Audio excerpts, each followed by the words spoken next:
एक विधवा महिला ने सांप से कर ली शादी।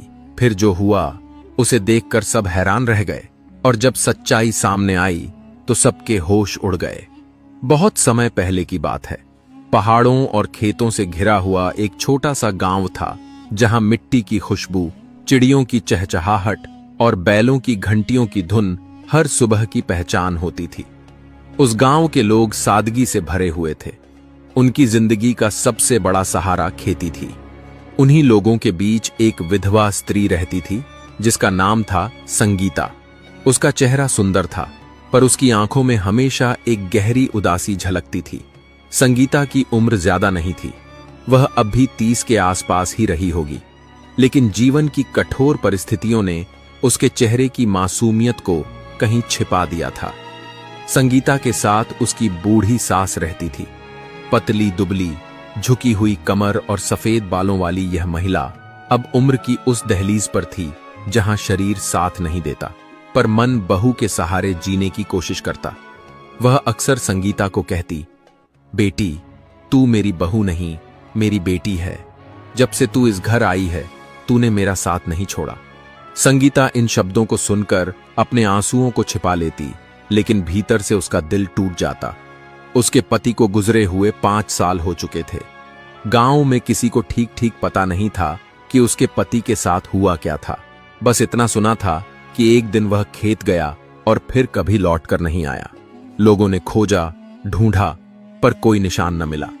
कुछ दिनों बाद एक बूढ़ी औरत ने आकर संगीता को खबर दी थी कि उसका पति अब इस दुनिया में नहीं है। उस दिन से संगीता की दुनिया बदल गई। वह और उसकी सास एक दूसरे के सहारे जीने लगे। सुबह होते ही संगीता सबसे पहले घर की सफाई करती, आंगन को गोबर से लीपती पोतती, चूल्हा जलाती, फिर सास के लिए पानी गर्म करती और उसे दवा देती। उसके बाद वह खेतों की ओर निकल जाती। खेत में दिन भर काम करना कोई आसान बात नहीं थी। तेज धूप, गर्म हवा और मिट्टी में झुक झुक कर काम करने से शरीर टूट जाता, लेकिन संगीता मजबूर थी। खेत से ही उसका और उसकी सास का जीवन चलता था। संगीता जब खेत में काम करती तो उसे अपने पति की बहुत याद आती। वह सोचती कि अगर उसका पति जिंदा होता तो दोनों मिलकर काम करते, बातें करते, हंसते। पर अब तो बस खेत थे, मिट्टी थी और यादें थीं। हर बार जब वह थक कर बैठती तो खेत के किनारे खड़े उस विशाल बरगद के पेड़ के नीचे आकर सुस्ताती। वह पेड़ गांव के लिए जैसे एक प्रहरी था। उसकी जड़ें जमीन में गहरी थीं और शाखाएं चारों दिशाओं में फैली हुई थीं। उसकी छांव इतनी घनी थी कि तेज धूप में भी वहां ठंडक महसूस होती। संगीता अक्सर वहां बैठकर अपने पति को याद करती। बरगद के पत्तों से छनकर आती धूप जब उसके चेहरे पर पड़ती तो उसे लगता मानो उसका पति मुस्कुराकर उसे देख रहा हो। हवा जब पेड़ की डालियों से टकराती तो उसकी आवाज संगीता को उसके पति की पुकार जैसी लगती। वह पेड़ उसके लिए जैसे अपने पति की यादों का मंदिर बन गया था। लेकिन उस बरगद के पेड़ के भीतर एक रहस्य भी छिपा था। उसकी ऊंची शाखाओं पर एक विशाल सांप रहता था। उसका शरीर लंबा और मोटा था। चमकती हुई चमड़ी धूप में हरे और सुनहरे रंग की लगती। उसकी आंखें बड़ी और गहरी थीं, जिनमें एक अजीब सी करुणा झलकती थी। लेकिन संगीता को यह बात पता नहीं थी। जब भी संगीता पेड़ के नीचे बैठती, वह सांप ऊपर से उसे देखता। उसके चेहरे की उदासी देखकर उसकी आत्मा तड़प उठती। वह उसके दुख को महसूस करता, उसकी आंखों से बहते आंसुओं को देखता, पर वह चुपचाप शाखाओं पर लिपटा रहता। वह जानता था कि अगर वह उसके सामने आया तो संगीता डर कर भाग जाएगी। दिन इसी तरह बीतते गए। संगीता की दिनचर्या वही रही। सुबह घर का काम, दिन भर खेतों में मेहनत और शाम को सास की सेवा। रात को जब वह लेटती तो अपने पति की याद में आंसू बहाती। उसे लगता जैसे उसका जीवन अधूरा है। एक दिन की बात है। धूप बहुत तेज थी। खेत में काम करते करते संगीता थक गई। उसका मन पहले से ही भारी था। वह बरगद के पेड़ के नीचे आकर बैठ गई। उसके गालों पर आंसुओं की धार बह रही थी। वह धीरे धीरे बुदबुदा रही थी। तुम कहां चले गए? क्यों छोड़कर चले गए मुझे? मैंने तो अभी अभी तुम्हारे साथ जीवन शुरू किया था। तुमने क्यों मुझे अकेला छोड़ दिया? सांप उसकी यह व्यथा देख रहा था। उसकी आंखों में भी दर्द उतर आया। वह अब और चुप न रह सका। धीरे धीरे वह अपनी जगह से उतरा और संगीता के सामने आकर बैठ गया। संगीता ने जैसे ही सांप को देखा, उसका चेहरा सफेद पड़ गया। उसका दिल तेजी से धड़कने लगा। डर के मारे वह चिल्ला भी न पाई। वह तुरंत उठी और घर की ओर भागी। सांप वहीं स्थिर रह गया। उसकी आंखों में अजीब सी पीड़ा थी। घर पहुंचकर संगीता कांपते हुए सास के पास बैठ गई और बोली, मां, आज बरगद के नीचे एक बहुत बड़ा सांप मेरे सामने आ गया। मैं बहुत डर गई। सास ने चिंता से उसकी ओर देखा और कहा, बेटी, अब तू खेतों में मत जाना, यह ठीक नहीं है। कहीं वह सांप तुझे नुकसान न पहुंचा दे। संगीता चुप रही, लेकिन मन में सोचती रही, अगर मैं खेत में काम नहीं करूंगी तो घर कैसे चलेगा? मां और मैं भूखे कैसे रहेंगे? मुझे जाना ही होगा। अगले दिन वह डरते डरते फिर खेत की ओर निकली। जब बरगद के पास पहुंची तो देखा कि वही सांप फिर वहीं था। उसका दिल फिर से जोर जोर से धड़कने लगा, पर इस बार सांप ने कुछ नहीं किया। वह बस स्थिर होकर उसे देखता रहा। धीरे धीरे संगीता का डर कम होने लगा। उसने सोचा, शायद यह मुझे कोई नुकसान नहीं पहुंचाएगा। दिन बीतते गए। अब वह रोज खेत में काम करती और काम खत्म होने के बाद बरगद के नीचे बैठ जाती। सांप हर बार उसके सामने दिखाई देता, लेकिन कभी आक्रमण नहीं करता। धीरे धीरे संगीता को उस पर भरोसा होने लगा। एक दिन उसने सोचा, अगर यह सांप मुझे नुकसान पहुंचाना चाहता तो कब का कर चुका होता, पर यह तो बस देखता है। शायद यह कोई देवता हो। उस दिन वह घर से एक कटोरे में दूध लेकर आई और बरगद के नीचे रख दिया। सांप धीरे धीरे आकर वह दूध पीने लगा। संगीता उसे देखती रही। उसके मन में अब डर की जगह करुणा और अपनापन भर गया। उस दिन से यह उसका रोज का नियम बन गया। खेत का काम खत्म करके वह सांप के लिए दूध रखती। सांप भी जैसे उसका इंतजार करता। यह रिश्ता अजीब था, एक स्त्री और एक सांप का, जिसमें भय नहीं था, केवल विश्वास और मौन था। संगीता अक्सर बरगद के नीचे बैठकर अपने पति को याद करती और अब उसे लगता कि यह सांप उसकी पीड़ा को बांट रहा है। उसकी आंखों में उसे एक अजीब सा अपनापन दिखता। एक दिन दोपहर का समय था। धूप थोड़ी हल्की हो गई थी और हवा में ठंडक घुल रही थी। संगीता हमेशा की तरह खेत का काम करके बरगद के नीचे बैठी थी। उसके चेहरे पर वही गहरी उदासी थी। तभी वहां से एक साधु गुजर रहे थे। साधु ने जैसे ही संगीता को देखा, उनके कदम वहीं रुक गए। उसके चेहरे की पीड़ा देखकर उन्होंने समझ लिया कि यह स्त्री कोई गहरा दुख छिपाए बैठी है। वे धीरे धीरे उसके पास आए और बोले, बेटी, तू इतनी उदास क्यों बैठी है? तेरे दिल पर कौन सा बोझ है? संगीता ने सिर झुकाकर साधु को प्रणाम किया, लेकिन कुछ बोली नहीं। उसकी आंखों से आंसू बह निकले। साधु की करुणा और गहरी हो गई। उन्होंने अपनी आंखें बंद की और दिव्य दृष्टि से उसके जीवन की झलक देखी। जब उन्होंने आंखें खोलीं तो उनकी नजर ऊपर गई। बरगद की मोटी शाखा पर लिपटा वही सांप उन्हें दिखाई दिया। साधु सब समझ गए। उन्होंने संगीता से कहा, बेटी, चिंता मत कर, सब ठीक हो जाएगा। संगीता ने आश्चर्य से उनकी ओर देखा, लेकिन कुछ समझ न पाई। उसकी चुप्पी और आंसुओं ने सब कुछ कह दिया था। साधु भी वहीं उसके पास बैठ गए। कुछ देर बाद उन्होंने गहरी आवाज में कहा, बेटी, तेरा पति जीवित है। संगीता चौंक गई। उसकी सांसें थमसी गईं। उसने कांपते स्वर में कहा, बाबा, आप क्या कह रहे हैं? 5 साल पहले तो मुझे बताया गया था कि मेरा पति अब इस दुनिया में नहीं है। साधु ने गंभीर स्वर में कहा, नहीं बेटी, तेरा पति मरा नहीं है। सच यह है कि वही सांप तेरा पति है। इतना सुनते ही संगीता स्तब्ध रह गई। उसकी आंखें फैल गईं। उसने अविश्वास से उस सांप की ओर देखा, जो अब धीरे धीरे पेड़ से उतरकर उनके पास आ रहा था। संगीता का मन उस समय अचंभित और भ्रमित दोनों था।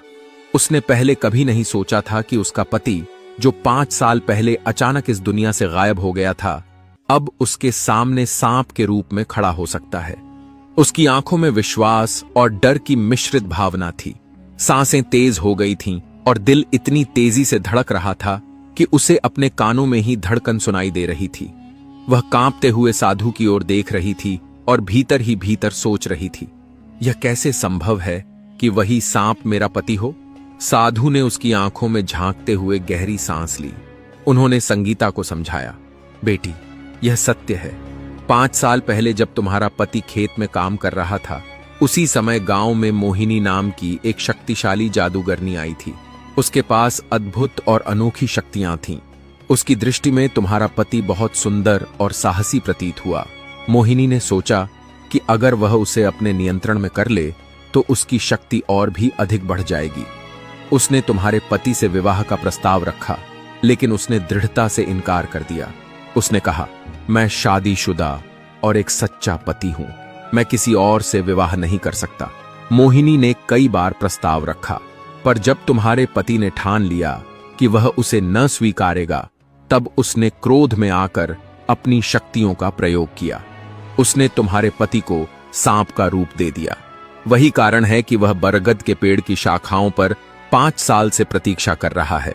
अगर वह इस पेड़ या इसकी छांव से दूर जाता तो वह फिर कभी मानव रूप में लौट नहीं सकता। संगीता के मन में यह सुनकर असीम हताशा और अविश्वास का मिश्रण फैल गया।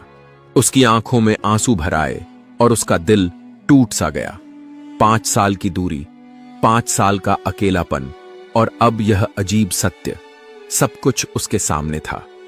उसने धीरे धीरे साधु से पूछा, बाबा, क्या सच में कोई उपाय है कि वह फिर से इंसान बन सके? क्या मैं उसे दोबारा अपने हाथों में ले सकती हूं? साधु ने मुस्कुराते हुए कहा, हां, उपाय है, पर यह केवल तुम्हारे प्रेम और विश्वास की शक्ति से ही संभव है। तुमको वही करना होगा जो मैं कह रहा हूं। तुम्हें अपने पति से पुनः विवाह करना होगा, पर ध्यान रहे, यह शादी केवल उसी बरगद के पेड़ के नीचे होगी। अगर तुम यह कदम नहीं उठाओगी तो वह फिर कभी इंसानी रूप में लौट नहीं पाएगा। यह जगह उसकी शक्ति और प्रेम के लिए अनुकूल है। संगीता ने थोड़ी देर मनन किया। उसने महसूस किया कि यह उसके जीवन की सबसे बड़ी परीक्षा है, अपने पति को फिर से अपने पास पाने का अवसर। पर इतनी अद्भुत कठिनाई और रहस्य, उसके मन में डर और आशा दोनों थे। उसने दृढ़ता से सिर झुका दिया और कहा, बाबा, मैं तैयार हूं, जो भी करना होगा मैं करूंगी, कृपया इसे सच कर दीजिए। साधु ने अपनी दिव्य शक्ति का प्रयोग करना शुरू किया। उन्होंने पेड़ के चारों ओर मंत्रों की ध्वनि फैलाई। हवा में हल्की हल्की हलचल हुई। पत्तों की सरसराहट और सूरज की किरणों की चमक कुछ अजीब ढंग से बढ़ गई। संगीता ने अपने हाथ जोड़ लिए और आंखें बंद कर लीं। उसने अपने भीतर भगवान से प्रार्थना की, हे प्रभु, कृपा करें कि मेरे पति मेरे पास लौट आएं, उन्हें सुरक्षित और मानव रूप में पुनः मेरे जीवन में लाएं। सांप अब धीरे धीरे संगीता के पास आया। उसकी आंखों में अब केवल एक संवेदनशीलता झलक रही थी। उसने अपने सिर को धीरे से संगीता की ओर झुका दिया, जैसे कह रहा हो, भरोसा रखो, मैं वही हूं। संगीता ने आंसू बहाते हुए सांसें गहरी खींची। उसने महसूस किया कि उसका डर अब विश्वास में बदल रहा है।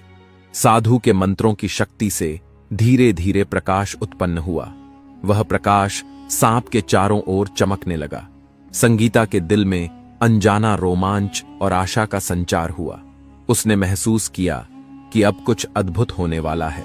धीरे धीरे सांप का शरीर सिकुड़ने लगा। उसकी चमकदार त्वचा फीकी पड़ने लगी।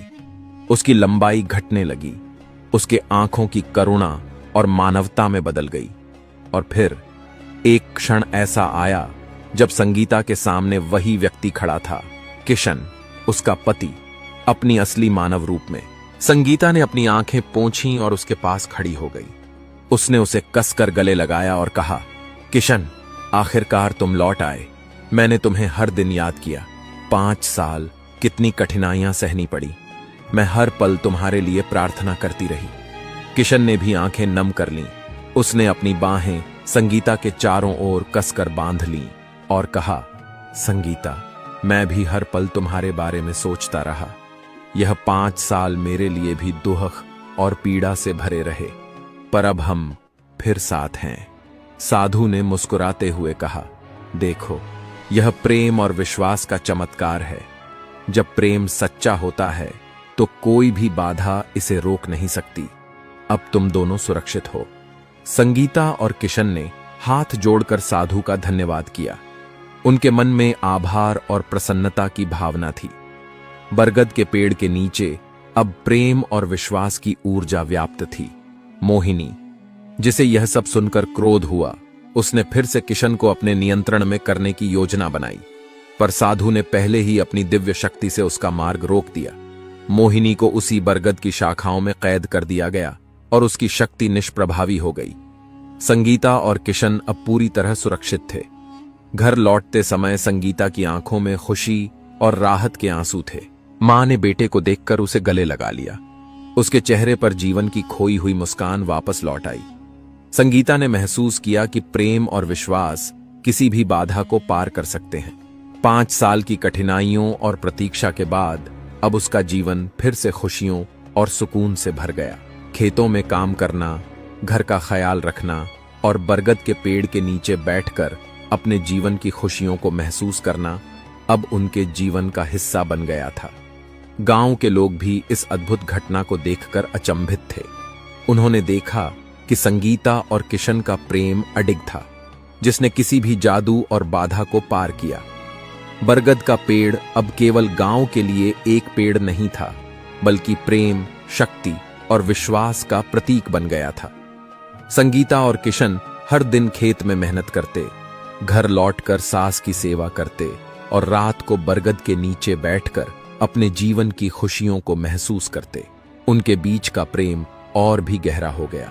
वह पेड़ अब उनके जीवन का एक स्थायी प्रतीक बन गया।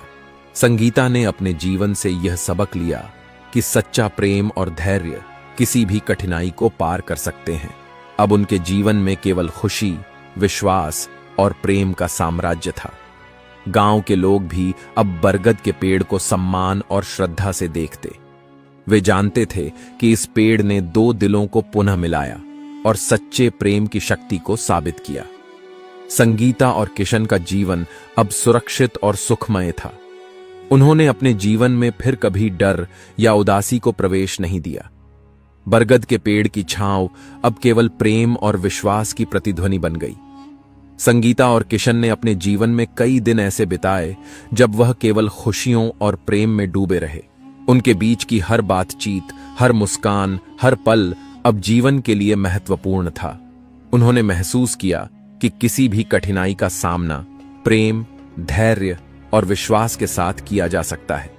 और इस तरह संगीता और किशन का जीवन फिर से सामान्य और सुखमय हो गया। उन्होंने अपने जीवन में आने वाली हर चुनौती को प्रेम और विश्वास के साथ पार किया। बरगद का पेड़ अब केवल गांव के लिए एक पेड़ नहीं था, बल्कि प्रेम और विश्वास का प्रतीक बन गया।